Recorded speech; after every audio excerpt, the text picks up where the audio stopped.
नमस्कार, मी अजित चव्हाण. आज आपल्यासोबत विदर्भामधले भारतीय जनता पक्षाचं एक चिरतरुण नेतृत्व आहे, डॉक्टर संजय कुटे. डॉक्टर संजय कुटे यांची विविधांगी ओळख आहे, पण महाराष्ट्राच्या राजकारणामधलं, विदर्भाच्या राजकारणातलं असं एक व्यक्तिमत्व, जे व्यक्तिमत्व महाराष्ट्रामध्ये सतत चर्चेत असतं. आपण संजयभाऊंशी गप्पा मारणार आहोत. त्यांचा मतदारसंघ, विदर्भ, महाराष्ट्र आणि एकूणच भारतीय जनता पक्षाचं महाराष्ट्रातलं राजकारण हे गप्पांचे विषय असतील आणि निश्चितपणे या गप्पांमधनं आपल्याला खूप काही नवीन गोष्टी ऐकायला मिळतील. संजू, आपलं खूप खूप स्वागत, अतिशय मनापासून स्वागत आपलं. महाराष्ट्रामध्ये मी महाराष्ट्राच्या सार्वजनिक जीवनामध्ये सक्रिय झाल्यानंतर काही एक तरुण आमदारांचा गट होता, सर्वपक्षीय आमदारांचा गट होता आणि मला अजूनही आठवतं की तुमच्या प्रश्नांसाठी तुम्ही तत्कालीन सरकारला धारेवर धरायचं. शेवटी आमदार, विरोधी पक्षातला आक्रमक आमदार, सत्तेतला मंत्री, हे सगळं तुम्ही अनुभवलं. भारतीय जनता पक्षाचा एकनिष्ठ कार्यकर्ता, देवेंद्रजींचा विश्वासू सहकारी, अशी तुमची देशाला ओळख आहे. मागे वळून पाहताना काय वाटतं? 2004ला मी पहिल्या वेळेस आमदार झालो, तेव्हा देवेंद्रजी दुसरी टर्म होती आणि 2004 हे वर्ष या महाराष्ट्रातलं असं होतं की त्यावेळेस जे ओल्ड एजवाले आमदार असेल त्यापेक्षा नवीन फळी जी आहे, तरुण फळी ही मोठ्या प्रमाणात, जवळपास 68 आमदार हे बिलो 30 किंवा 35च्या दरम्यान त्याच्या आतमध्ये होते. आणि म्हणून त्यावेळेस आम्ही यूथ फोरम तयार केला आणि यूथ फोरमच्या माध्यमातून सर्वपक्षीय आमदार एकत्रितपणे आम्ही काम करायचं आणि महाराष्ट्राला यूथ ज्याबद्दल, युवांबद्दल काय विषय आहेत, काय समस्या आहेत याची चर्चा करून आम्ही विधानसभेत मांडण्याचा प्रयत्न. कारण त्यावेळेससुद्धा माननीय देवेंद्रजी हे आम्हाला मार्गदर्शन करायचे. आम्ही प्रत्येक आमचा महिन्यामध्ये जेव्हा कार्यक्रम असायचा किंवा आम्ही स्नेहभोजनाला जायचं त्यावेळेस देवेंद्रजी यायचे, मग आम्हाला अर्थसंकल्प समजून सांगणे किंवा विविध विषयावर मार्गदर्शन करणे. तेव्हापासून आम्ही देवेंद्रजीला ओळखतो आणि 2004मधली जी टीम आहे ती सगळ्यात चिरतरुण टीम, प्रथमच या विधानसभेत, आणि त्यातही जीन्स पॅन्ट वगैरे वगैरे असे पेहराव असलेले मुलं त्या विधानसभेत पाहिलेले आहेत, नवी पिढी. आणि तेव्हापासून तो पेहराव जो आहे, जो एक पारंपरिक पेहराव होता की झब्बा, पैजामा, टोपी वगैरे, तो बदलून एक नवीन विधानसभेमध्ये नवीन पिढीचं प्रतिनिधित्व करताना असता पेहरावसुद्धा त्याच पद्धतीचा सुरू झाला. आणि आज आपण विधानसभेत पाहतो आहे की आजकाल ते जरा कालबाह्य झालं आणि आज सगळे शर्ट, पॅन्ट वगैरे वेगवेगळ्या वेशभूषेमध्ये आज विधानसभेत सुरुवात तुम्ही केली. ते 2004मध्ये झाली. डॉक्टर संजय कुटे या माणसाने मागच्या काही वर्षामध्ये अथक परिश्रम करून आपल्या मतदारसंघात आणि विदर्भाकरता मोठ्या प्रमाणावरती निधी खेचून दिला. विरोधक म्हणतात तुम्ही देवेंद्रजींच्या जवळचे आहात किंवा काय संजय कुटेंकडे अशी जादू आहे की संजय कुटे हवं ते करून घेतात. कसं जमतं आहे? एक बघा, मी राजकारणामध्ये माझं स्वतःचं इस्टॅब्लिशमेंट करून मी राजकारणात प्रवेश घेतला. मी राजकारणामध्ये यायच्या पूर्वी 3 वर्ष मुंबईमध्ये जनरल प्रॅक्टिस केली, क्लिनिक होतं माझं. परंतु वडिलांची इच्छा होती, घरातल्यांची इच्छा होती, कोणीतरी एक जळगावला असायला पाहिजे, कारण 4 भाऊ मी मुंबईमध्ये शिकायला होतो आणि मी प्रॅक्टिस करत होतो. त्यामुळे मी रिटर्न जळगावमध्ये गेलो आणि माझा पिंड जो आहे तो राजकारणाचा नाही, तो समाजकारणाचा आहे. आणि आईवडिलांची शिकवण ही माझ्यासाठी सगळ्यात महत्त्वाची आहे. त्या शिकवणीवरच मी राजकारणात आलो. कारण वडिलांचं मला आजही एक स्टेटमेंट आठवतं, त्यांनी आमच्या कोरलेलं माझ्या मनावर, की महत्त्वाकांक्षा जरूर ठेवा, पण ती राक्षसी महत्त्वाकांक्षा नको. क्या बात. हे माझ्या वडिलांनी आम्हाला शिकवलेलं.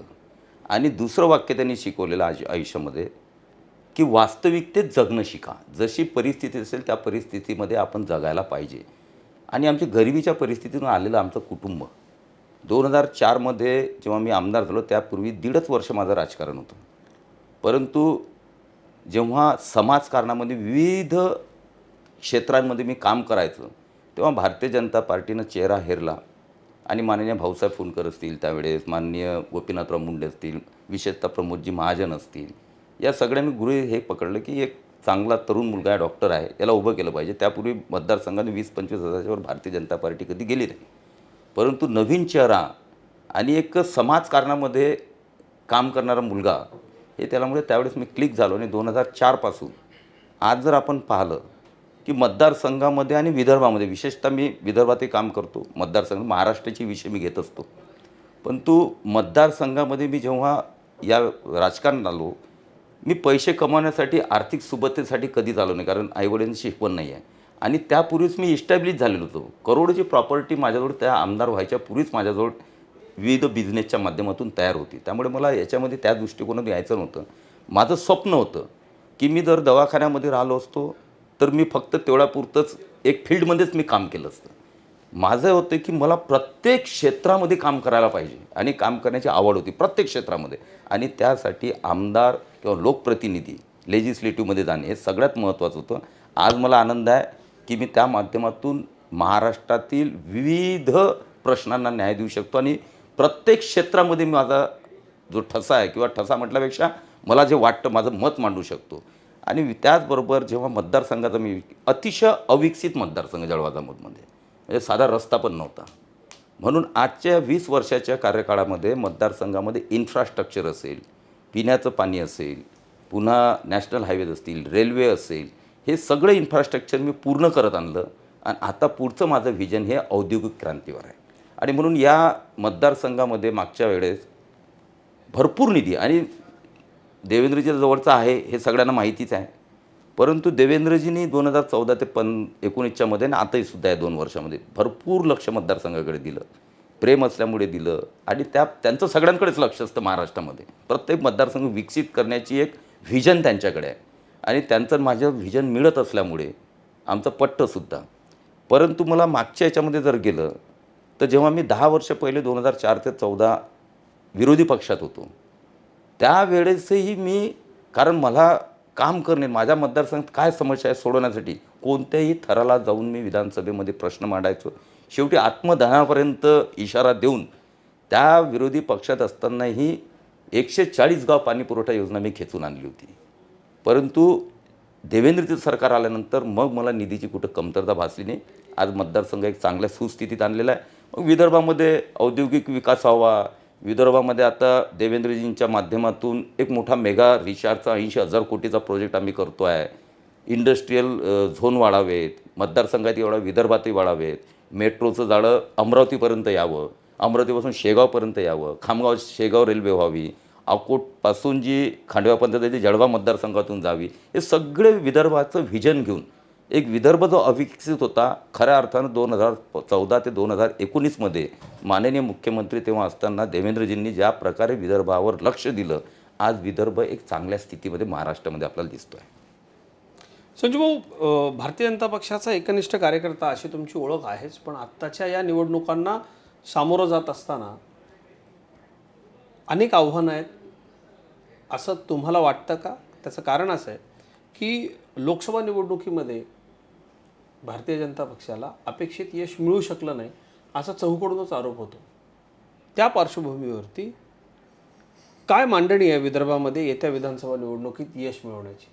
हे बघा, लोकसभा आणि विधानसभा ह्या दोन्ही निवडणुका वेगळ्या विचार होतात आणि वेगळ्या असतात. लोकसभेचा आणि विधानसभेचा संबंध जास्त येत नाही. लोकसभेमध्ये आपण पाहिलं की फेक नेरेटिव्हच्या माध्यमातून संविधान, आरक्षण असे काहीतरी विषय काढून जनमानसामध्ये, आदिवासी, दलित या समाजांमध्ये अराजकता निर्माण करण्याचा प्रयत्न हा लेफ्टिस्ट विचाराचे जे लोक आहेत, ज्याचा प्रभाव आता काँग्रेसवर सुद्धा आणि राहुलजीवर सुद्धा आहे, त्या लेफ्टिस्ट विचारांमधून एक प्रकारे त्यांनी पर्क्युलेट सगळा मेसेज खालपर्यंत केले. त्याचा फटका निश्चितपणे विदर्भातही बसला आणि महाराष्ट्रातही बसला. परंतु आजची परिस्थिती या 2.5 वर्षात ज्या पद्धतीनं माननीय मुख्यमंत्री आणि दोन्ही उपमुख्यमंत्री यांच्या नेतृत्वाचे सरकार चाललेलं आहे, आणि हे देणारं सरकार आहे, घेणारं नाही. मी पूर्वी पाहिलेलं आहे. हे काय दिलं आम्हाला असा प्रश्न केला जातो. काय दिलं सरकारनं? सरकारने काय दिलं नाही हे विचारा. मला एक विचारा की हे दिलं की नाही दिलं. एक असा विषय नाही की ज्या विषयाला स्पर्श या 2.5 वर्षामध्ये झाला नाही.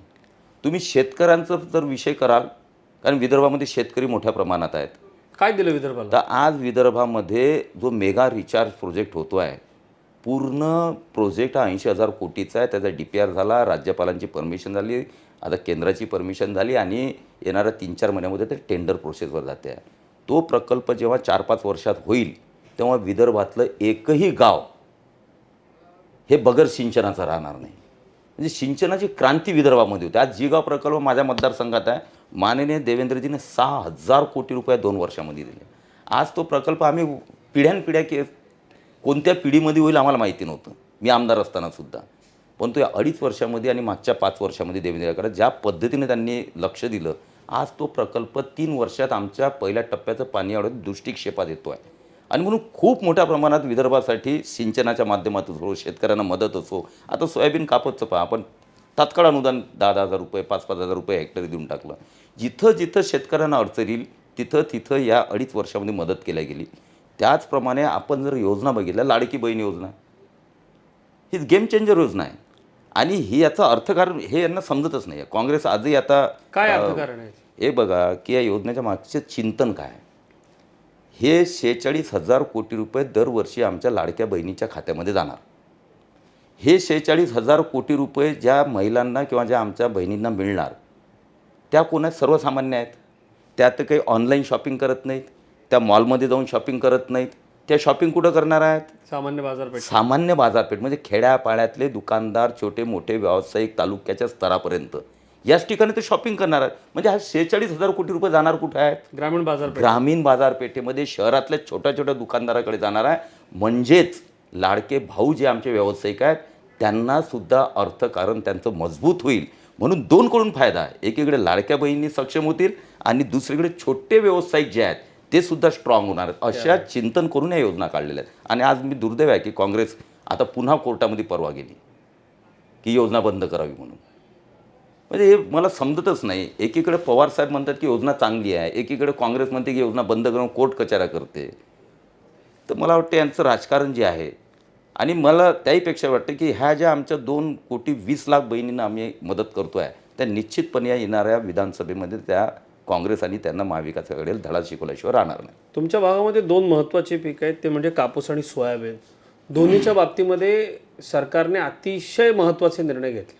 त्याबद्दल आपली काय प्रतिक्रिया? हे बघा, कापूस आणि सोयाबीन आमच्याकडे महत्त्वाचे पीक आहे. तसं माझ्या मतदारसंघात तर संत्रा मोठ्या प्रमाणात, संत्र्याचा प्रक्रिया उद्योगसुद्धा आपल्या मतदारसंघात आमच्या मंजूर झाला. त्याचं आता टेंडर चालू आहे.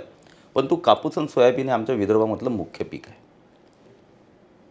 मग जेव्हा सोयाबीनचे 1 वर्ष भाव वाढले तेव्हा आंतरराष्ट्रीय आपण जेव्हा गॅट करारामध्ये गेलो तेव्हापासून आंतरराष्ट्रीय याच्यावर सगळे भावांची उलाढाल होते. तरी हमीभाव आपण मोदी सरकारने हमीभाव हळूहळू वाढवत नेले. तुमच्या सरकारमध्ये भाव वाढवा ही आग्रही मागणी तुमची देखील होती. आमची होती ना, पण आम्ही अवास्तव मागणी कधीच केली नाही. आम्ही 6,000पर्यंत भाव भेटला पाहिजे ही आमची सोयाबीनची मागणी होती. 7,000पर्यंत कपाशीला भाव भेटला आमची वास्तविक मागणी. आता शेतकरी खुश आहे. परंतु आता बघा की जेव्हा मागच्या वर्षी कमी भाव झाले त्यामुळे सरकारने भावांतर योजना आणली आणि 5,000 हेक्टरी अनुदान सोयाबीन आणि कापसाला दिलं. आजची परिस्थिती आहे की सोयाबीनचे आता भाव वाढत आहेत, तरी पाहिजे तेवढ्या प्रमाणात नाहीत. तरी आता सोयाबीनचे आपण 1,950 रुपये हमी भाव म्हणजे 5,000 आहे जवळपास. आपण आता सोयाबीनचे केंद्र ऑक्टोबरमध्ये उघडतो आहे. कापसाचे केंद्र कापसाचं आपण MSP 7,150 आहे यावरते. आणि आज आम्ही जेव्हा आंतरराष्ट्रीय स्तरावर आणि देशाचा किंवा महाराष्ट्राचा किंवा आंतरराष्ट्रीय विचार करतो तेव्हा कापूस आणि सोयाबीनचं उत्पादन आंतरराष्ट्रीय कमी आहे. त्यामुळे आम्हाला पूर्ण शक्यता किंवा शाश्वती आहे की यावर्षी शेतकऱ्यांना चांगले भाव मिळतील. सजो महाराष्ट्रात सध्या वेगवेगळ्या जातीय संघर्षांनी परिस्थिती अशांत आहे आणि हे मान्य केलं पाहिजे. निवडणुकीच्या पार्श्वभूमीवरती हे सगळं घडवून आणण्याचा वेग जो आहे तो जरा जास्त आहे असं स्पष्टपणे आपल्याला दिसतंय. या सगळ्या आंदोलनांनी ग्रामीण महाराष्ट्र घुसळून निघालेलं आहे. हे फक्त सरकारला, विशेषतः मराठा आंदोलन, देवेंद्र फडणवीस यांना टार्गेट करण्याकरता कुणीतरी मराठा बांधवांचा वापर करून घेते असं वाटतं का? हे बघा, मी आरक्षण हा 20 वर्षामध्ये अतिशय जवळून पाहिलेला विषय. मी OBC वर्गामध्ये मोडतो विदर्भामध्ये. पण आरक्षण, कारण मी OBCचा मंत्री पण होतो, त्यामुळे आरक्षणाचे विषय मी फार संवेदनशीलतेने हाताळलेले किंवा पाहिलेले आहेत.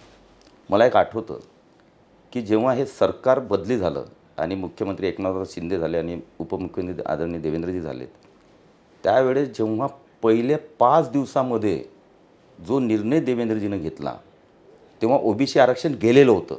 या महाविकास आघाडीने OBC आरक्षण गमावलेलं होतं. पहिल्याच दिवशी सरकार बनताबळ दोघांचं पहिला मीटिंग जर घेतली तर ओबीसी आरक्षण रिइस्टेट करण्यासाठी, आणि 15 दिवसामध्ये ओबीसीचं आरक्षण त्यांनी कोर्टामध्ये रिइस्टेट करून आणलं. अतिशय संवेदनशील नेते हे माननीय देवेंद्रजी या सगळ्या सामाजिक विषयांमध्ये आहेत. म्हणून मी त्यांना जेव्हा ओबीसीचा मंत्री होतो तेव्हा समाजकारणामधला एक सगळ्यात घेऊन चालणारं व्यक्तिमत्व म्हणून मी त्यांना ओळखतो आणि मी त्याबद्दल बोललोही होतो. महाराष्ट्रामधली ही जी परिस्थिती आहे ती अतिशय दुर्दैवी आहे. राजकारणाच्या आणि सत्ताकारण आपल्या हातात यावं म्हणून समाजाला वेठीस धरणारे महाविकास आघाडीतले नेते आणि काही तत्सम लोक आहेत की सत्तेतले हपापलेले लोक महाराष्ट्रातील जातीजातीमध्ये भांडणं लावून आपली पोळी कशी शेकता येईल याचा प्रयत्न करत आहेत. मी मराठा आरक्षणही जवळून पाहिलेलं आहे. मराठा आरक्षण आजचा विषय नाही आहे. माननीय अण्णासाहेब पाटील यांनी त्यासाठी आत्महत्या केली होती गोळी मारून. तेव्हा मुख्यमंत्री कोण होते? आदरणीय पवारसाहेब होते. दिलं नाही त्यावेळेस आरक्षण. जेव्हा मराठ्यांचा समावेश आरक्षणात करायला पाहिजे होता तेव्हा केला नाही. मंडल आयोगाच्या वेळेस तसंच ठेवलं मराठा आरक्षण. आणि माननीय पवारसाहेब असतील, माननीय सुप्रियाताई असतील, या लोकांची तुम्ही स्टेटमेंट पहा भूतकाळातले की मराठ्यांना आरक्षणाची गरजच नाही. हे उघड स्टेटमेंट आहे त्यांचे, ऑन रेकॉर्ड आहेत. आणि म्हणून मराठा आरक्षणाला ज्या पद्धतीनं माननीय देवेंद्रजीनं 2014 संवेदनशीलतेनं घेतलं आणि खूप अभ्यासपूर्वक ते आरक्षण 10% ACBCचं आरक्षण दिलं. हायकोर्टापर्यंत आम्ही टिकवलं. परंतु जेव्हा सरकार बदललं आणि महाविकास आघाडीत माननीय उद्धवजीच्या नेतृत्वात सरकार आलं त्यानंतर हे कोर्टामध्ये, सुप्रीम कोर्टामध्ये जेव्हा चॅलेंज झालं तिथं यांनी वकील व्यवस्थित नेमले नाही, फीडबॅक व्यवस्थित दिला नाही आणि आपण ज्या पद्धतीनं बाजू मांडली पाहिजे होती ती मांडली नाही आणि मराठा आरक्षण तेव्हा रद्द झालं. पण महाराष्ट्रातील जनता ही सुज्ञ आहे आणि सुज्ञ जनता असल्यामुळे, पुरोगामी असल्यामुळे निश्चितपणे जनता ही चांगलाच विचार याही वेळेस करेल. संजीव, ओबीसीचे मंत्री तुम्ही महाराष्ट्रामध्ये राहिलेला आहात. ओबीसींच्या करता काय नेमकं मोदी सरकारनं आणि महाराष्ट्राच्या महायुती सरकारनं केलं? निवडणुकीच्या पार्श्वभूमीवरती ओबीसींच्या सुद्धा भावना भडकावण्याचं काम काही घटकांकडनं केलं जाते. ओबीसींच्या करता महत्त्वाचे डिसिजन्स काय तुम्ही मंत्री असताना आताही आणि मोदी सरकारनं देखील काय? मी सर्वात म्हणतो की हे जे सरकार आहे आणि भारतीय जनता पार्टीच्या नेतृत्वामध्ये जे सरकार आहे, जेव्हा 2014 ते 19च्या मध्ये असेल किंवा या 2.5 वर्षातलं असेल किंवा मोदीजींचा 10 वर्षाचा असेल, ज्याप्रमाणे ओबीसींच्या बाबतीमध्ये अतिशय मोठे निर्णय या कार्यकाळात झाले ते 60 वर्षात झाले नाही. सगळ्यात पहिले मोदीजींनी निर्णय घेतला की मागासवर्गीय आयोग जो ओबीसींचा केंद्रामध्ये, त्याला कायद्यानं त्याला हे नव्हतं, मान्यता नव्हती, परंतु त्याला कायद्यानं मान्यता देऊन ते स्टॅट्युटरी बॉडी बनवली. सगळ्यात पहिले ओबीसी आयोग बनवला आणि त्याला दर्जा दिला. त्यानंतर कारण त्या माध्यमातूनच आता ओबीसीचे प्रश्न देशातले सोडवले जातात, कारण त्यांना बॉडी मिळालेली आहे, आता स्टॅट्युटरी बॉडी मिळाली. त्यानंतर मला आठवते की मागच्या काळामध्ये मेडिकल कॉलेजमध्ये ओबीसींचा कोटा राष्ट्रीय याच्यामध्ये हा 27% होता, पण तो कधीच दिला गेला नाही. जेव्हा आम्ही हे देवेंद्रजींना आम्ही हे मोदीजींच्या लक्षात आणलं, तो निर्णय त्यांनी तात्काळ घेतला आणि मेडिकलमध्ये पूर्ण देशभर ओबीसीचा कोटा लागू केला. कारण ओबीसीचा त्यांना समज आहे. त्याचप्रमाणे महाराष्ट्रामध्ये या देशामधलं पहिलं ओबीसी मंत्रालय जर झालं असेल तर ते या महाराष्ट्रात झालं. जेव्हा आम्ही मागणी केली तेव्हा माननीय देवेंद्रजींनी त्याला तात्काळ होकार दिला आणि आज महाराष्ट्रामध्ये देशातलं पहिलं ओबीसी मंत्रालय चालू आहे. त्या ओबीसी मंत्रालयाच्या माध्यमातून विविध योजना, मला आठवते की मी जेव्हा ओबीसी मंत्री असताना जेव्हा सारथी, बार्टी ह्या बाकीच्या संस्था होत्या, तर ओबीसीच्या मुलांच्या शिक्षणाच्या उत्थानासाठी जेव्हा माझ्या लक्षात आलं की ह्या संस्था आहेत ओबीसीसाठी संस्था नाही, मी देवेंद्रजीचा विषय सांगितला का रात्री की आपल्या ओबीसीसाठी नाही आहे, त्यांनी एका मिनिटात ओबीसी संस्था बनवून 1 महिन्यात करून दाखवून. 1 महिन्यामध्ये महाज्योतीची, महात्मा ज्योतिराव फुले यांच्या नावाने मी संस्था बनवली, रजिस्टर केली, सगळं केलं आणि त्याचं कामकाज चालू केलं. आणि महाज्योती आज महाराष्ट्रामध्ये ओबीसींना शैक्षणिक शाळेत असेल, परदेशी शिष्यवृत्ती, विविध याच्यामध्ये आज महाज्योती मदत करते आहे. मोठा ब्रँड आहे, मोठा ब्रँड आज महाज्योतीचा झालेला आहे. आणि ओबीसीचं आरक्षण असेल, रिइस्टेट करणं असेल, सगळ्या प्रकारच्या ओबीसीच्या सवलती असतील, शिष्यवृत्ती. आता बघा तुम्ही, आत्ता मोठा एक निर्णय घेतला की मेडिकल आणि इंजिनिअरिंग याच्यामध्ये क्रीमिलेअर जी होती 8 लाखाची ती वाढवली, ती आता नाही, ती बाजूला केली. आता आर्थिक उत्पन्न नाही, तर आता तशीच ॲडमिशन सगळ्यांना मिळणार. त्यामुळे ओबीसींच्या मुलांचा मोठ्या प्रमाणात त्याच्यातही फायदा झाला. म्हणून ओबीसींना केंद्रबिंदू ठेवून अनेक मोठे निर्णय महाराष्ट्र शासनाने मोदीजींच्या शासनाने घेतलेले आहेत. म्हणून ओबीसीच नव्हे तर मी मराठाही सांगितलं ना, की मराठाबद्दलही 10% आत्ताही आरक्षण आपण टिकवतो आहे. मागच्या वेळेस देवेंद्रजींना हायकोर्टापर्यंत टिकवलं. SC-BC हे आरक्षण आज आपलं जे चालू आहे ते आज आपण ज्या नोकऱ्या आपल्या नोकर भरती चालू आहे त्यामध्ये सगळ्यामध्ये लागू आहे. आणि त्याहीपेक्षा महत्त्वाचं, जेव्हा मागच्या वेळेस SC-BC आरक्षण सुप्रीम कोर्टामध्ये देवेंद्र आपल्या उद्धवजींच्या कार्यकाळात गेलं त्यावेळेस 4,500 पदांची भरती झाली होती. ते अधीनस्थ पदं करून, अधिसंख्य पदं करून त्या 4,500 मुलांना आपण नोकरीत घेतलेला आहे. म्हणून प्रत्येक समाजाचा निर्णय, समाजाला न्याय देण्याचा निर्णय प्रत्येक घटकाला, हे फक्त आणि फक्त भारतीय जनता पार्टीच्या नेतृत्वातच तेवढी धमक. महाराष्ट्राच्या राजकारणामध्ये अलीकडच्या काळात सत्तेमधले जे बदल झाले त्या सगळ्याच्या पाठीमागे घडामोडी घडवणाऱ्यांपैकी आपण एक होता ते उघड गुपित आहे. भारतीय जनता पक्षाच्या कार्यकर्त्यांना खूप दिवस असं वाटत होतं हे का आपण केलं, कशासाठी केलं. आता विधानसभा निवडणुकीच्या तोंडावरती काय सांगाल कार्यकर्त्यांना, हे का ऑपरेशन करावं लागलं? एक बघा की ह्या घडामोडी घडण्यामध्ये मी एक पार्ट होतो, परंतु हे सगळं जे आहे हे फक्त मला जेवढं सांगण्यात आलं मी तेवढं करत गेलो. बाकी आदरणीय देवेंद्रजी आहेत, आदरणीय अमितजी, आदरणीय मोदीजी या नेत्यांची योजना होती. त्या योजनेला जिथं जिथं माझी आवश्यकता किंवा मला पाठवलं गेलं तेवढंच माझं काम आहे. यातलं काही मी सूत्रधार वगैरे नाही आहे, एवढा मोठा कार्यकर्ता मी नाही, मी एक छोटा जमिनीवरचा कार्यकर्ता आहे. जी पार्टीनं आपल्याला काम दिलं तेवढं चोखपणे करायचं आणि मोकळं राहायचं असा माझा स्वभाव आहे. परंतु एक बघा की हे ऑपरेशन एवढ्यासाठी करावं लागलं. 2019मध्ये युतीमध्ये भाजप सेनेची युती होती. युतीमध्ये जनतेने जो कौल दिला होता तो स्पष्ट कौल जो आहे तो युतीला दिला होता. आणि त्यातही माननीय देवेंद्रजीच्या चेहऱ्याला पसंती देऊन लोकांनी कौल दिलेला होता की ते पुन्हा मुख्यमंत्री व्हावे म्हणून. आणि 165च्या वर दोन्ही मिळून सीट आलेल्या होत्या. परंतु आत्मघातानं म्हणा की विश्वासघातानं म्हणा, ज्या पद्धतीने माननीय उद्धवजींनी धोका दिला आणि ज्या पद्धतीने माननीय शरद पवार साहेबांनी चाल खेळली आणि महाराष्ट्राचं वाटोळं पुढच्या भविष्यकाळात करण्याचं ठरवलं, त्यामुळं जनतेसोबत एक प्रकारे मोठा विश्वासघात हा महाविकास आघाडीच्या नेत्यांनी केला आणि त्यामध्ये उद्धवजी बळी पडले आणि ते विश्वासघातास पात्र ठरले. आणि म्हणून ती चीड, ती खंत आणि तो राग हा भारतीय जनता पार्टीच्या कार्यकर्त्यांमध्ये सातत्यानं होता. पण भारतीय जनता पार्टीचा कार्यकर्ता असा आहे की तो रस्त्यावर किंवा बोलण्यातून हा राग बाहेर आणत नाही, तो कामातून आणते. आणि तेव्हापासून भारतीय जनता पार्टीचा कार्यकर्तासुद्धा सर्वसामान्यकरता कामाला लागला. कोणत्याही परिस्थितीमध्ये पुढचं सरकार हे भारतीय जनता पार्टीचंच आणायचं या इराद्यानं पुढे लागला होता. परंतु ज्या पद्धतीनं माननीय उद्धवजींच्या नेतृत्वामधलं असलेलं सरकार भारतीय जनता पार्टीच्या नेत्यांसोबत, आमदारांसोबत, कार्यकर्त्यांसोबत ज्या पद्धतीनं छळवादाची भूमिका त्यांनी मांडली होती, अतिशय अहंकारामध्ये जाऊन भारतीय जनता पार्टीच्या कार्यकर्त्यांना एक शत्रू म्हणून की आपले शत्रू या पद्धतीनं जी वागणूक महाराष्ट्रात देण्यात आली, ज्या पद्धतीनं कार्यकर्त्यांवर वेगवेगळ्या प्रकारे गुन्हे दाखल कर, जेलामध्ये टाक, कारवाया कर आणि आमदारांचं भारतीय जनता पार्टीच्या कोणत्याही आमदाराचं काम करू नये अशा स्ट्रिक्ट इंटिमेशन सगळ्या मंत्र्यांना होत्या. म्हणजे दुश्मन म्हणून ते समजायला लागले की जे राजकारणामध्ये यापूर्वी महाराष्ट्रात कधीच झालं नाही. महाराष्ट्रात कोणत्याही पक्षाचं सरकार जरी असलं तरी चांगल्या भावनेनं एक दुसऱ्याला सपोर्ट करून महाराष्ट्र हा पुरोगामी असल्यामुळे चांगल्या कल्चर्ड आणि सुसंस्कृत महाराष्ट्र हा चालू असायचा.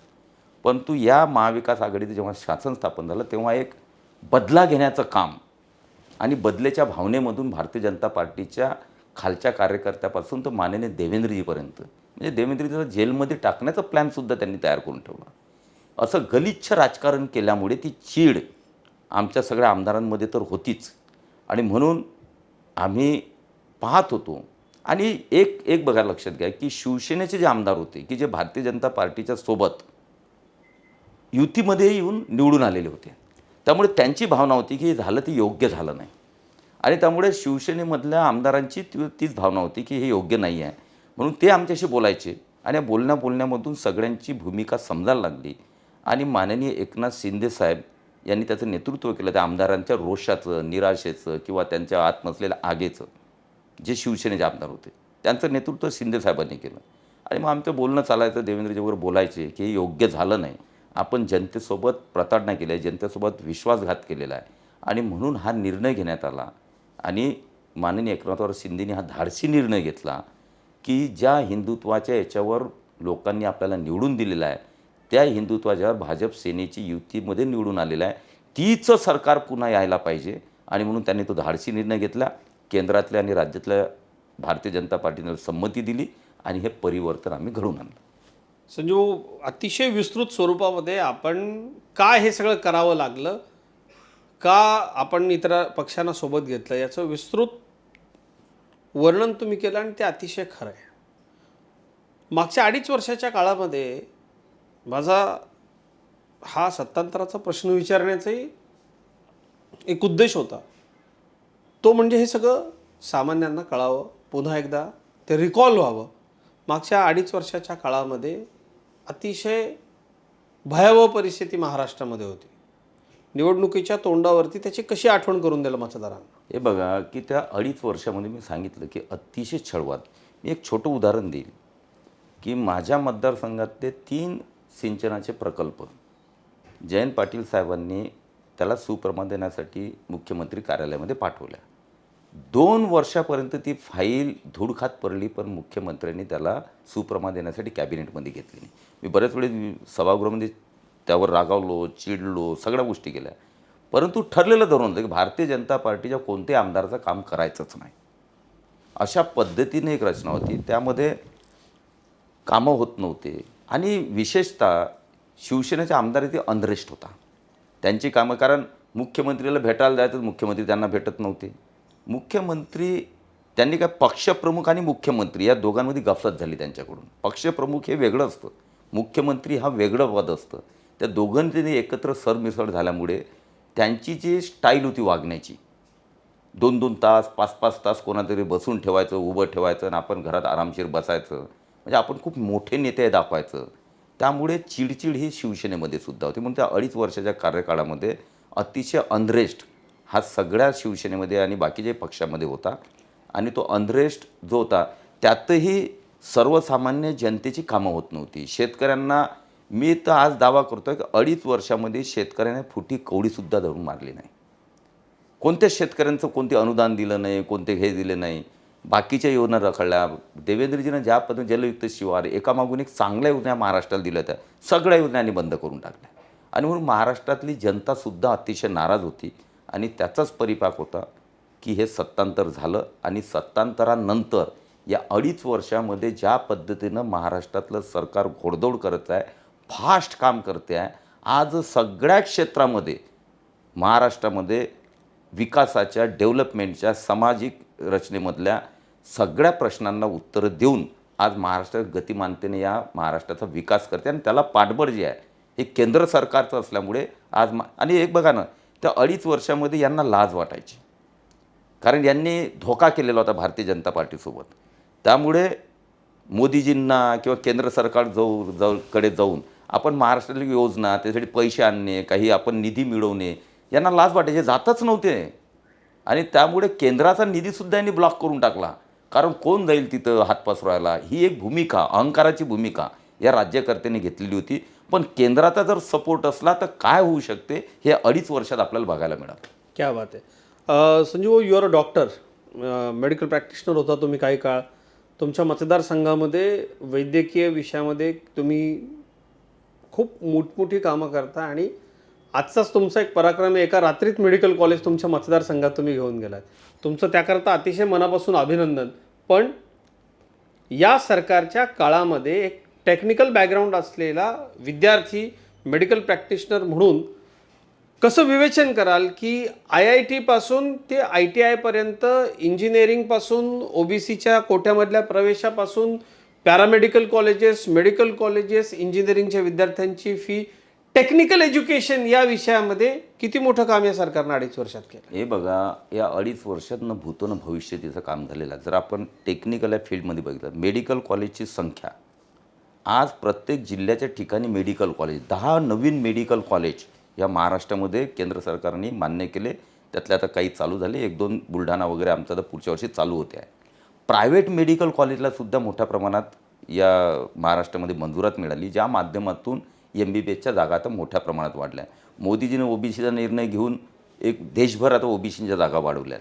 टेक्निकल फील्डमध्ये आपण जर बघाल तर महाराष्ट्रामध्ये टेक्निकल फील्डमध्ये तुम्ही सगळ्यात एक बघा, पॉलिटेक्निक आणि इंजिनिअरिंग आणि तत्सम कोर्सेस यापेक्षा आता महत्त्व ITला आलेलं आहे.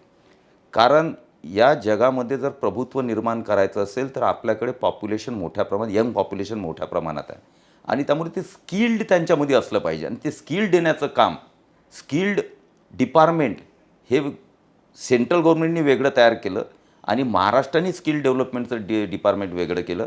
त्याचे मंत्री आपले लोढा साहेब आहेत आणि त्या माध्यमातून ITI त्यामध्ये घेऊन आज स्किल्डच्या माध्यमातून वेगवेगळे कोर्सेस तयार करून आज जगामध्ये आपण आता बघितलं, जर्मनीमध्ये आपण 10,000 मुलं आता त्यांना जर्मन लँग्वेज शिकून खूप मोठा त्यांना वेगवेगळ्या फील्डमध्ये आपण पाठवतो आहे. आणि म्हणून टेक्निकल बेस आणि ITच्या क्षेत्रामध्ये मोठी प्रगती करून टेक्नॉलॉजी आणून महाराष्ट्रातल्या ग्रामीण भागापर्यंत आता टेक्नॉलॉजी पोचलेली आहे आणि त्या माध्यमातून सुशिक्षित जो वर्ग आहे मुलांचा, तो निश्चितपणे त्या टेक्नॉलॉजीच्या माध्यमातून आज विकासाचे नवीन नवीन दिशा हे पाहतो आहे. आणि एक जर आपण बघितलं की आता मेडिकल कॉलेज आणि इंजिनिअरिंग आणि टेक्निकल जे 12वी नंतर जे कोर्सेस आहेत त्यासाठी मुलींचं शिक्षण मोफत करण्याचा निर्णय हा महाराष्ट्र शासनाने घेतला आणि मोफत शिक्षण केल्यामुळे आज मुलींना 12वी नंतर टेक्निकल असो, मेडिकल असो, या सगळ्या क्षेत्रामध्ये आज मोफत शिक्षण मिळणार आहे. त्यामुळे मुलींमध्ये सुद्धा चैतन्याची आणि आनंदाची भावना आहे आणि मुलांना सुद्धा 50% OBCंना त्यामध्ये सवलत आहे, SCला आहे, STला आहे. पुन्हा मराठ्यांना सुद्धा आपण शिष्यवृत्ती 50% देतो. म्हणून 50%मध्ये यांनासुद्धा, मुलांनासुद्धा आता एज्युकेशन, टेक्निकल आणि हायर एज्युकेशन मिळते आहे. आणि म्हणून शिक्षणाच्या याच्यामध्ये आता एक बघा, आजच काल आपल्या माननीय पंतप्रधानांनी कॅबिनेटमध्ये मराठीला अभिजात जो आहे तो दर्जा प्राप्त करून दिला. त्याचं पुढचं पाऊल जर आपण बघितलं तर आज महाराष्ट्रामध्ये आपण सुरुवात केलेली आहे, त्यावर काम करणं सुरुवात केली आहे. मग मेडिकल असेल, टेक्निकल हे सुद्धा आता मराठीमध्ये कोर्सेस काढून आपल्या भाषेमध्ये ते कोर्सेस शिकवण्याचा आता महाराष्ट्रात चालू होईल आणि मराठीला अभिजात दर्जा मिळाल्यामुळे देशभर कोणत्याही कॉलेजमध्ये, कोणत्याही इन्स्टिट्यूटमधून मराठी विषय घेता येईल, शिकवता येईल किंवा तो त्यांना तिथे इंट्रोड्यूस करता येईल.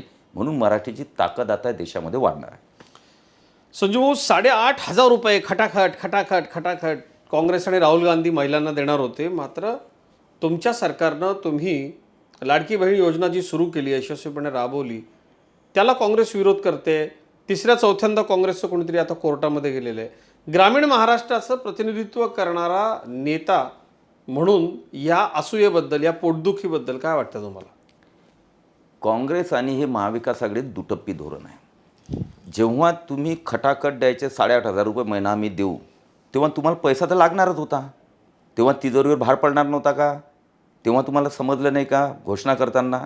आज आपण ज्या लाडक्या बहिणीसाठी 1,500 रुपये महिना देतात, आज वेगवेगळ्या प्रकारचे वक्तव्य, आर्थिक शिस्त बिघडली, तिजोरीवर भार पडणार, पगार देता येणार नाही वगैरे वगैरे का. मग तुम्ही 8,500ची जेव्हा घोषणा केली त्यावेळेस तुम्हाला समजलं नाही की आपण 8,500 रुपये मग आता काय, हेच कारण तेव्हाही सांगता आले असते. परंतु आम्ही त्यावेळेसही बोललो नाही. ते खटाखटवाले होते. आम्ही फटाफट शासन येतावर म्हणजे फटाफट योजना घोषित केली, 3 महिन्याच्या आज जमा झाले, 4थ्या आणि 5व्या महिन्याच्या आम्ही जमा करतो आहे आणि पुढच्या 7 महिन्यांची तरतूदसुद्धा अर्थसंकल्पामध्ये या शासनानं करून ठेवलेली आहे. त्यामुळे ही योजना बंद पडणेच नाही. यांनी किती कोर्टात जाऊ द्या, किती हे करू द्या, आता खंडपीठात गेले, उच्च न्यायालयात गेले, सर्वोच्च न्यायालयात गेले, परंतु कुठेही त्यांचं स्टँड टिकणार नाही आणि त्यामुळे ही योजना चालू राहील आणि फटाफट समजा आमच्या लाडक्या बहिणींच्या जीवनामध्ये सक्षम करण्यासाठी आणि सुरक्षित करण्यासाठी, त्यांना पाठबळ देण्यासाठी ही योजना अतिशय महत्त्वाची आणि ती चालू राहणार. डॉक्टर संजय कुटे, आपण ग्रामीण विदर्भाचं प्रतिनिधित्व करता, OBC मंत्री तुम्ही राहिलेला आहात महाराष्ट्रामध्ये. एक ज्येष्ठ नेता आणि त्यांचे सहकारी या महाराष्ट्राच्या सामाजिक रचनेमध्ये फूट पाडण्याचं, विष घालवण्याचं काम करतायत असं आपल्याला वाटतं का? मराठा ओबीसी असेल, इतर जातीजातींमध्ये असेल, अशी भांडणं लावून निवडणुका त्यांना जिंकता येतील असा त्यांचा समज आहे. त्याला काय उत्तर आहे आपलं? त्यांचा हा गैरसमज आहे. कारण महाराष्ट्र हा सुशिक्षित लोकांना, सुज्ञ लोकांचा महाराष्ट्र, पुरोगामी महाराष्ट्र आहे. या महाराष्ट्रामध्ये जातीचे कितीही बीज रोवल्या गेले तरी आजची युवा पिढी जी आहे ती टेक्नोसेवी युवा पिढी आहे. ते आज काही तुमच्या याच्यावर राहत नाही. ती आता फक्त काही महाराष्ट्रात गावातला विचार करत नाही, ती देशाचा विचार करते, जगाचा विचार करते. जगात काय घडामोडी चालू आहे, देशात काय घडामोडी चालू आहे. आज एका मोबाईलच्या याच्यामध्ये टेक्नोसेवी असल्यामुळे पिढी प्रत्येक गोष्टीकडे त्यांचं वॉच असते. त्यामुळे जातीच्या याच्यामध्ये तरुण पिढी अटकणारी पिढी नाही आहे. आणि तरीही महाविकास आघाडीचे नेते जातीमध्ये भांडणं लावून कधी क्लिअर स्टँड घेणार नाहीत. आम्ही त्यांना जेव्हा विचारतो आहे की मराठ्यांना ओबीसीमध्ये आरक्षण द्यावं का, तुम्ही लेखी द्या, तुम्ही सांगा की आरक्षण द्यावं, नाही तर नाही सांगा, पण तू स्टँडच घ्यायचं नाही आणि हे सगळ्यांना लढवत ठेवायचं. या पद्धतीचं राजकारण त्याला असं वाटते की मराठा समाज असेल किंवा ओबीसी समाज असेल, हा समाज आमच्या मागेल, तो समाज आमच्या मागेल. परंतु भारतीय जनता पार्टीनं कधीच जातीचं राजकारण केलं नाही. आणि त्यामुळे आज जे मोदीजींनी 14 पासून ज्या पद्धतीनं जातीवाद या देशातला मोडून काढला आणि एक चांगल्या प्रकारचं सकारात्मक डेव्हलपमेंटचं राजकारण सुरू केलं, त्याप्रमाणेच महाराष्ट्रातली परिस्थिती आहे. आणि त्यामुळे तरुण पिढीला आम्हाला पूर्ण मला खात्री आहे की युवा पिढी निश्चितपणे जातीच्या या बंधनातून बाहेर निघून एक चांगल्या प्रकारचं शासन आणि चांगले राज्यकर्ते महाराष्ट्राला आमच्या स्वरूपामध्ये देणार, हे निर्विवाद सत्य आहे. एक उच्च शिक्षित तरुण राजकारणी म्हणून येत्या विधानसभा निवडणुकीत जे ध्रुवीकरण केलं जाईल त्या ध्रुवीकरणाला विकासाचं उत्तर आम्ही देणार असं तुमचे नेते देवेंद्र फडणवीसजी म्हणतात. शिवाय महाराष्ट्राच्या काही भागामध्ये वोट जिहाद राबवण्यात आला असा भारतीय जनता पार्टीकडनं आरोप केला जातो. तुमची विदर्भामधली ताकद घटली आहे असं वारंवार माध्यमामधनं चर्चेलं जातं. संजू भाऊ, हे सगळं पाहत असताना येत्या विधानसभा निवडणुकीच्या तोंडावरती कार्यकर्त्यांना काय सांगाल? तुमचा आत्मविश्वास काय आहे आणि भारतीय जनता पार्टीकडे विदर्भ आणि महाराष्ट्र जिंकण्याचा प्लॅन काय आहे? हे बघा, देवेंद्रजीनं वोट जिहाद का म्हटलं? लोकसभेमध्ये आम्ही पाहत होतो, आम्ही मुस्लिम विरोधी नाही आहे. आम्ही कोणाचं लांगुल चालू नाही करत नाही, कोणाला विरोधही करत नाही. जे या भारताचे नागरिक आहेत त्यांना या भारताचा सगळ्या याच्यामध्ये अधिकार आहे, हक्कसुद्धा आहे. पण तू ज्या पद्धतीनं फक्त मोदीजींना टार्गेट करून मोदीजींना हटवायचं आणि वन साइडेड, आणि आम्ही पाहायचो मस्जिदमध्ये इकडे तिकडे मीटिंग घेतल्या सगळ्यांना आणि मोदीजींना हराना यही एक विषय लेके उन्होंने किए. तर हे दुर्दैव आहे देशाचं. मुस्लिमांनी याचा सुद्धा विचार करायला हवा की या पद्धतीनं जर त्यांचे वरचे नेते किंवा काही लोक त्यांना षड्यंत्राच्या माध्यमातून तर त्यांना फसवत असतील, अशा प्रकारचं राजकारण किंवा अशा प्रकारचा विचार करण्यास प्रवृत्त जर करत असतील, तर मग दोन धर्मांमध्ये किंवा लोकांमध्ये हे वाद किंवा हा विसंवाद राहणार आहे. आणि म्हणून हा विसंवाद राहू नये म्हणून मुस्लिमांनी सुद्धा पुढे येऊन या गोष्टीचा विरोध करायला पाहिजे, करायला पाहिजे होता आणि भविष्यात केला पाहिजे, जेणेकरून भारतामध्ये भारतीय म्हणून आपण राहिलो पाहिजे आणि देशाच्या विकासामध्ये मोदीजींच्या सोबत आपण चाललं पाहिजे. हा विचार मुस्लिमांनी सुद्धा करणे आवश्यक आहे. आणि म्हणून तो वोट जिहाद आता होऊ नये आणि त्या पद्धतीचा होऊ नये म्हणून देवेंद्रजीने आपलं स्वच्छ मत मांडलं, त्यामध्ये काही हे नाही आहे. आणि दुसरा राहिला की कार्यकर्ते कुठे आमचा मॉरल आमच्या कार्यकर्त्यांचा डिस्टर्ब झालेला नाही. आम्हाला माहिती आहे सेवा हाच आमचा धर्म आहे आणि प्रजा आमची राजा आहे. त्यामुळे भारतीय जनता पार्टीचं ते ध्येय धोरण आहे, जो अंत्योदय आम्हाला शिकवलेला आहे, शेवटचा माणसाच्या सामाजिक आणि आर्थिक जीवनामध्ये परिवर्तन करणे, त्यासाठी भारतीय जनता पार्टीने जनसंघ निर्माण झाला.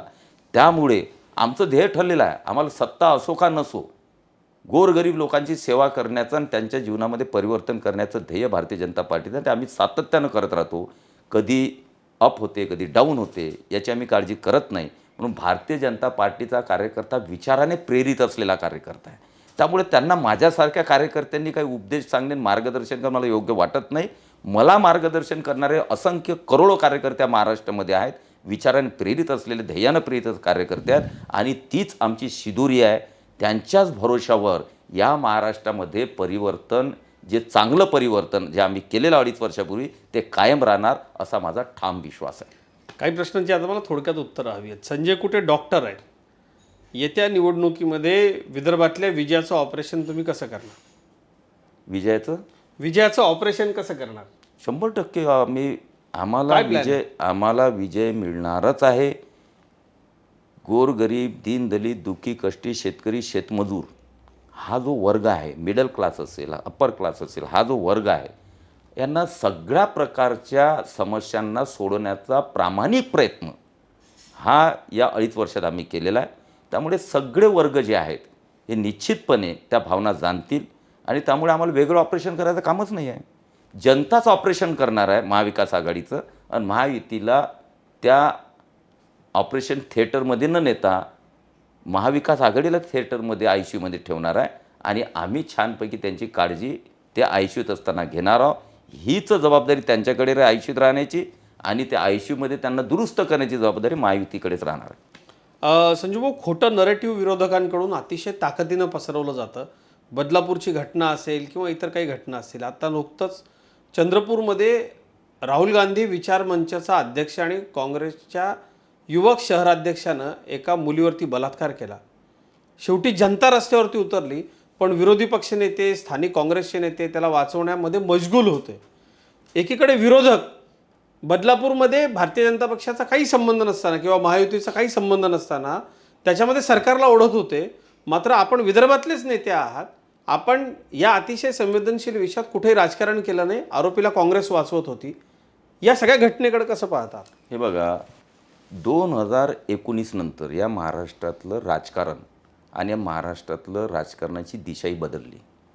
जेव्हापासून माननीय उद्धवजींच्या नेतृत्वामध्ये जनादेशाचा अपमान झाला, त्याला माननीय पवारसाहेब, माननीय नाना पटोले, काँग्रेस यांनी जेव्हा साथ दिली, तेव्हापासून गलिच्छ आणि खालच्या स्तराचं राजकारण महाराष्ट्रामध्ये सुरू झालं. ते यापूर्वी आम्ही कधीच पाहिलं नव्हतं. एक प्रगल्भ राजकारण आणि चांगलं राजकारण या महाराष्ट्रामध्ये होतं. पण 2019च्या यांच्या प्रतापामुळे पण विरोधक म्हणतात तुम्ही जबाबदार आहात, त्याला भाजप आम्ही जबाबदार आहे. जबाबदार असू शकत नाही. त्याचं कारण आहे की जनादेश तर भारतीय जनता पार्टी शिवसेनेला मिळाला होता. तुम्ही हे गलिच्छ राजकारण जर केलं नसतं तर चांगल्या प्रकारे युतीचं सरकार चाललं असतं आणि त्याच पद्धतीचे जे संस्कार आहे, संस्कृती आहे, ती पूर्वापार असलेली तीच चालू राहिली असती. तुम्ही ती डिस्टर्ब केली आणि त्यानंतर सूड भावनेतून ज्या पद्धतीनं तुम्ही राजकारण सुरू केलं आणि आजही सुद्धा एक गलिच्छ राजकारण आपण करतो आहे महाराष्ट्रामध्ये. आम्ही कधीच विचार करत नाही की जो बलात्कारी असेल, जो मुलींना छेडत असेल, काही विनयभंग असेल, तो कोणत्या पक्षाचा आहे हे कधीच पाहायचं नसतं. तो थर्ड क्लास माणूस आहे, तो एक प्रकारचा नराधम आहे आणि त्याकडे त्याच नजरेनं सगळ्यांनी बघायचं. त्याला पक्षीय कोणातून बघणे हे अतिशय दुर्दैवी आहे महाराष्ट्रात आणि ते परंपरा ही काँग्रेस आणि या महाविकास आघाडीने चालू केली आणि प्रत्येक गोष्टीमध्ये भारतीय जनता पार्टीचं कुठं कोणी थोडंसंही दिसलं काय भारतीय जनता पार्टीच्या कार्यकर्त्याची लिंक आहे असं करून एक त्याला वेगळं स्वरूप देण्याचा प्रयत्न केला. परंतु जे या पद्धतीचे प्रवृत्तीचे लोक असतात हे कोणत्या पक्षाशी नाही तर हे स्वतःच गलिच्छ लोक असतात. त्यामुळे हे पक्ष वगैरे हे घ्यायला पाहिजे नाही म्हणून आम्ही कधीच या प्रकारचं गलिच्छ राजकारण करत नाही. परंतु नाईलाजानं हे गलिच्छ राजकारण करून महाराष्ट्र नाचवत आहेत आणि महाराष्ट्राची संस्कृती बिघडवत आहेत हे असं मला म्हणावंसं वाटतं. संजय कुटेजी, आपण अतिशय दिलखुलासपणे आमच्याशी गप्पा मारल्यात, अनेक अशा गोष्टी आम्हाला सांगितल्यात की ज्या खरोखरच अतिशय इंटरेस्टिंग आहेत. विकासाचं विजन असलेला आपल्यासारखा नेता विदर्भाला लाभला आहे. आपण येत्या काळात देखील अशाच पद्धतीनं विदर्भाची, महाराष्ट्राची आणि देशाची सेवा करावीत. आपल्याला खूप मनापासून शुभेच्छा. थँक्यू. धन्यवाद.